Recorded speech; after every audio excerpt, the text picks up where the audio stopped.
வணக்கம். நான் உங்கள் அன்பான சயின்டிபிக் வேதிக் அஸ்ட்ராலஜர் அஸ்ட்ரோரண்டி பேசுகிறேன். நல்லது நினைப்போம், நல்லதே நடக்கும். தொடர்ந்து நம்மளுடைய சேனல்ல வரக்கூடிய வீடியோஸ் எல்லாம் பார்த்துட்டு இருப்பீங்க நம்புறேன். அறிவியல் சார்ந்த ஜோதிட கருத்துக்கள் எந்த விதத்திலும் மிகைப்படுத்தாமல் உள்ளது உள்ளவாறு பார்த்து கொண்டிருக்கிறோம். எப்படி நம்மளுடைய போன ஜென்மத்தில் நம்ம செய்த பாவ புண்ணியங்கள் இந்த ஜென்மத்தில் நம்மளோட பூர்வ புண்ணிய கர்மாவாக செயல்பட்டு இந்த வாழ்க்கையில் நமக்கு சாதகமற்ற சம்பவங்களாக உருவெடுக்கிறது என்பதை துல்லியமாக பார்த்து கொண்டிருக்கிறோம்.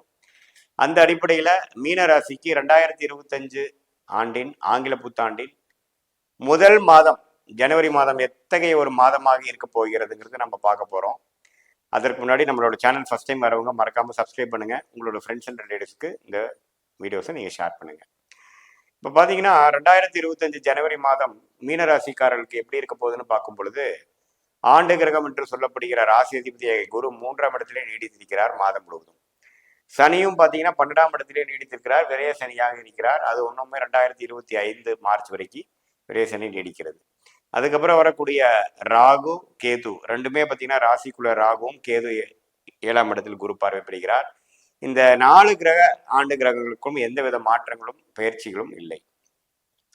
சரி, இப்படி இருக்கும்போது மாத கிரகமாகிய செவ்வாய், சுக்கிரன், சூரியன், புதன் எப்படி இருக்க போகிறார் என்று பார்க்கும் பொழுது, ராஜோகாதிபதியாக செவ்வாய் 5ஆம் இடத்திலே நீடித்து இருக்கிறது, நீச்சமா இருந்தாலும் நீடித்து இருக்கிறது ஒரு பலம்தான். ஏன்னா என்னதான் அதோட சக்தி நீச்சமா போய் பலம் குறைவா இருந்தாலும் அவர் ராஜோகாதிபதியாக இருப்பதனால 5ஆம் வீட்டு அதிபதியாக இருக்கிறது தப்பு இல்லை.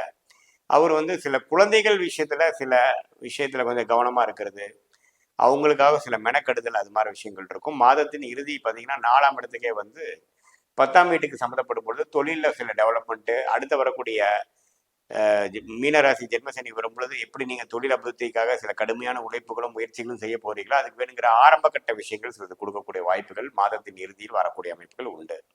அதே சமயத்துல சூரியன் 10ஆம் இடத்திலே இருந்து நல்ல ஒரு தொழில முன்னேற்றத்தையும் அந்த ஃபோக்கஸையும் கொடுத்துட்டு இருந்த சூரியன் இப்போ 11ஆம் இடத்துக்கு தை மாசம் பிறக்கிறப்போ ஜனவரி 14ஆம் தேதி வர்றது ஒரு நல்ல விஷயங்கள். இதுவரை கடந்த ஒரு மாசம் 2 மாசமா அங்கே உழைத்த உழைப்புக்கு ஒரு நல்ல ஒரு முன்னேற்றமும் ஒரு வரவு ஒரு லாபம் கிடைக்கக்கூடிய அமைப்பு 2வது 3வது வாரத்துக்கு அப்புறம் வரக்கூடிய தை மாசத்துக்கு அப்புறம் ஜனவரி 14ஆம் தேதிக்கு அப்புறம் கண்டிப்பாக உண்டுங்கிறத நீங்க தெரிந்து கொள்ள வேண்டும். ஸோ அந்த அந்த சூரியனோட பயிற்சி நம்ம நன்றாக இருக்கிறது. அதே சமயத்தில் புதன் பார்த்தீங்கன்னா 9ஆம் இடத்துல 3 நாள் இருந்தாலும் 10ஆம் இடத்துல புதன் 4ஆம் இடத்துக்கு கனெக்ட் ஆகுறது பார்த்தீங்கன்னா ஒரு சொத்து விஷயமா வாங்குறது, ஒரு இடம் மாறுறது, ஒரு வீடை கொடுத்து இன்னொரு வீடை வாங்குறது, அல்லது இடம் கொடுத்து இடம் வாங்குறது, ஒரு வண்டியை பழைய வண்டியை கொடுத்து புது வண்டியை அப்கிரேட் பண்றது, அது மாதிரி சில விஷயங்கள்லாம் பண்ணக்கூடிய வாய்ப்புகள் அதிகமாக ஜனவரி மாதம் குறிப்பாக 2வது 3வது 4வது வாரத்தில் புதனோட சஞ்சாரத்தினால கொடுக்கக்கூடிய அமைப்புகள் உண்டு.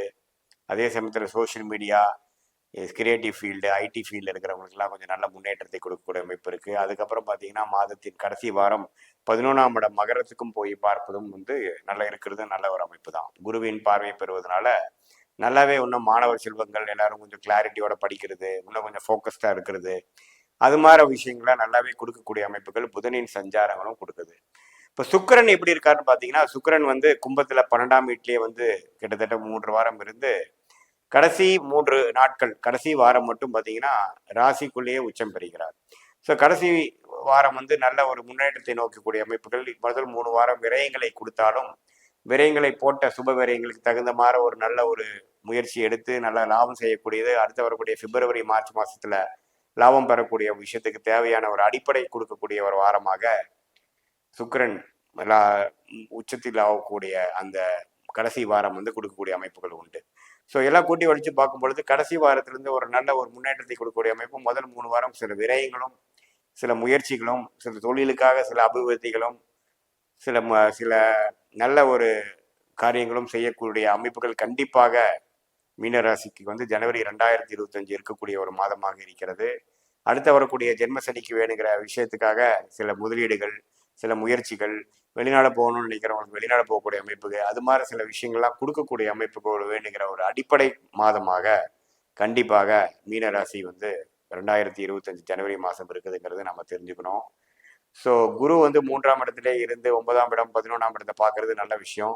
அதே சமயத்தில் முற்காலத்தில் ராகு பயிற்சி ஆகி ராசியில் இருக்கக்கூடிய ராகு விலகிறதும் ஒரு நல்ல விஷயத்துக்கு வேணுங்கிற ஒரு ஒரு நல்ல அமைப்பு, இப்போ ஒரு பங்குதாரர்கள், பார்ட்னர்ஷிப்பு, நட்பு, அது மாதிரி விஷயத்துல ஒரு நல்ல ஒரு தொடக்கத்தை கொடுக்கக்கூடிய ஒரு மாதமாகவும் மீன ராசிக்கு ஜனவரி மாதம் இருக்குன்னு தெரிஞ்சுக்கணும். இது ஒரு பொதுவான பலன்களே தவிர, இப்போ அடுத்து வரக்கூடிய உங்களுடைய ஜென்ம ஜாதகத்தில், அதாவது பிறந்த தேதி, பிறந்த நேரம், பிறந்த ஊரை கொடுக்கக்கூடிய அந்த ஜென்ம ஜாதகத்தில் பார்த்தீங்கன்னா எப்படி தசாபுக்திகள் போகுது, அந்த தசநாதன் எப்படி இருக்கிறார், புத்திநாதன் எப்படி இருக்கிறார், கோச்சாரத்தில் எப்படி இருக்குதுன்னு பொறுத்து தான் ஒரு துல்லியமான ஒரு பலன்கள் எடுக்க முடியும். அது மூலமாக உங்களுடைய வாழ்க்கையில் அடுத்து வரக்கூடிய வருடங்கள் எப்படி இருக்க போகுது, ஜென்மசனியில் வந்து நீங்கள் எப்படி முயற்சி எடுத்து எப்படி ஜெயிக்க போகிறீங்க, அது வந்து ஒரு பிரச்சனை கொடுக்கக்கூடிய ஜென்மசனியா அல்லது உயர்வை கொடுக்கக்கூடிய ஜென்மசனியாங்கிறது நல்லாவே நம்ம பார்க்க முடியுங்கிறது நம்ம தெரிஞ்சுக்கணும். இது ஒரு பொதுவான பலன்களை தவிர நம்ம தசாபுக்தியில் பார்த்தோ ஒப்பிட்டு பார்க்கும் பொழுது ஒரு முழுமையான பலன் எடுக்கலாங்கிறது நம்ம தெரிஞ்சுக்கணும். மீண்டும் மற்றொரு காணொலியில் சந்திப்போம். நன்றி, வணக்கம்.